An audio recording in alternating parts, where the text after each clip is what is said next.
The train station was at its quietest just before dawn, when the world seemed to be holding its breath. The loudspeaker announcements were softer, the echoes gentler, and even the pigeons that usually strutted with confidence along the platform appeared half asleep.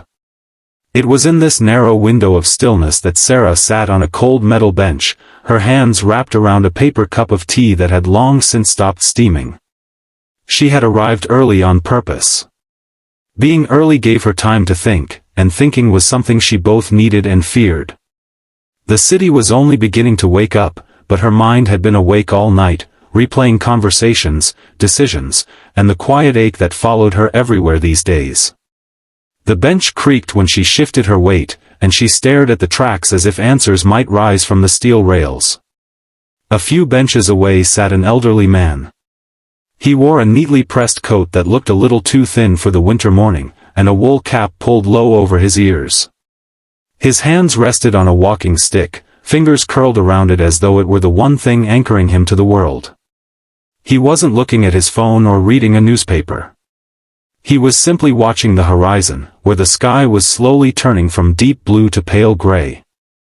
They might never have noticed each other if not for the sound of the teacup slipping from Sarah's hands. It fell to the ground with a dull splash, soaking the hem of her coat and spreading across the concrete. She sighed sharply, more tired than upset, and bent down to pick it up. Before she could reach it, the elderly man was already standing, moving carefully but with purpose. "Careful," he said gently. "It's still warm." He picked up the fallen cup and set it aside, then reached into his coat pocket. From it, he pulled out a neatly folded handkerchief and offered it to her. It was clean, soft, and smelled faintly of soap.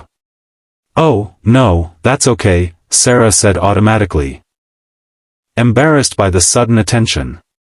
"I'm fine." He smiled, the kind of smile that didn't hurry you, that didn't expect anything in return. "Kindness doesn't wear out," he said. "You can use it." She hesitated, then took the handkerchief and dabbed at the tea on her coat. "Thank you," she said quietly. He sat back down, slower this time, and she noticed the effort it took him. Without thinking, she moved closer and held the bench steady so it wouldn't shift beneath his weight. Their eyes met briefly, and he nodded in appreciation. For a few moments, they sat in silence. The station hummed softly around them, distant footsteps and the low murmur of voices blending into the background. It was the kind of silence that felt full rather than empty. "You're traveling early," he said at last. "Yes," she replied. "I have a long day ahead." "So do I," he said, though there was no complaint in his voice. "But quiet mornings help." She glanced at him. "Help with what?" He chuckled softly. "With remembering who you are before the noise starts telling you who you should be." The word surprised her. She hadn't expected wisdom from a stranger, and yet they settled somewhere deep inside her. "I think I forgot that," she admitted. "Who I am, I mean." He nodded as if she had said something entirely ordinary. "It happens to all of us. Especially when life gets heavy." The announcement for her train echoed faintly through the station, still several minutes away. She found herself hoping it would be delayed, just a little. "Are you visiting family?" she asked. "Yes," he said. "My granddaughter. She insists I come stay with her, says the house is too quiet without me." He smiled at the thought. "She thinks she's doing me a favor, but truthfully, I think I'm the one who needs it." Sarah thought of her own family, scattered and busy, their conversations reduced to quick messages and missed calls. "That sounds nice," she said. "It is," he agreed. "But it wasn't always easy. There were years when I didn't speak to my children much at all. Pride can build walls faster than anger." She looked down at her hands. "I know something about that." They didn't ask each other to explain. Some things didn't need details. The quiet moment itself was enough. The train arrived with a soft rumble, slowing as it approached the platform. Doors opened, and the stillness broke into movement. People stepped on and off, the world resuming its usual pace. Sarah stood and slung her bag over her shoulder. She hesitated, then turned back to the man. "I should return this," she said, holding out the handkerchief. He waved his hand dismissively. "Keep it. You might need it again." She smiled, a real one this time, the kind she hadn't felt in days. "Then I'll remember this morning when I do." As she boarded the train, she felt lighter than she had when she arrived. Nothing in her life had magically changed. Her problems were still waiting, patient and unmoved. But something small and steady had shifted inside her.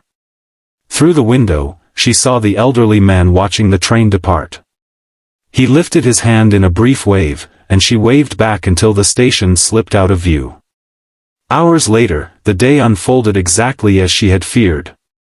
Meetings ran long, conversations were difficult, and the weight she carried returned, familiar and heavy. Yet, in the middle of it all, when frustration threatened to spill over, she reached into her pocket and felt the folded cloth. She excused herself and stepped into a quiet hallway. Unfolding the handkerchief, she noticed a small detail she hadn't seen before. Embroidered into one corner were the initials, AR, stitched carefully, as if someone had taken their time. She smiled to herself and took a deep breath. That evening, as she walked home under a sky painted with fading light, she noticed a woman ahead of her struggling with grocery bags. Without hesitation, Sarah quickened her pace and offered to help. The woman looked surprised, then relieved, and together they carried the bags up a short flight of stairs. "Thank you," the woman said. "I didn't think anyone would stop." Sarah shrugged lightly. Sometimes people just need a quiet moment. At home, she made herself dinner and sat by the window, watching the city lights flicker on one by one. The day had been long, but it hadn't defeated her. She thought of the elderly man, of his calm voice and patient smile, and hoped he had reached his granddaughter safely. Across the city, in a small, warm kitchen, the man sat at a table while his granddaughter poured him soup. She talked animatedly about her day, her words tumbling over each other, and he listened with contentment. "You look happy, Grandpa," she said, setting the bowl in front of him. "I am," he replied. "I met someone this morning. Just for a few minutes, but it reminded me how far kindness can travel." She smiled, assuming it was just another of his gentle observations, and kissed his forehead before returning to the stove. Later that night, as Sarah prepared for bed, she carefully placed the handkerchief on her bedside table instead of putting it away.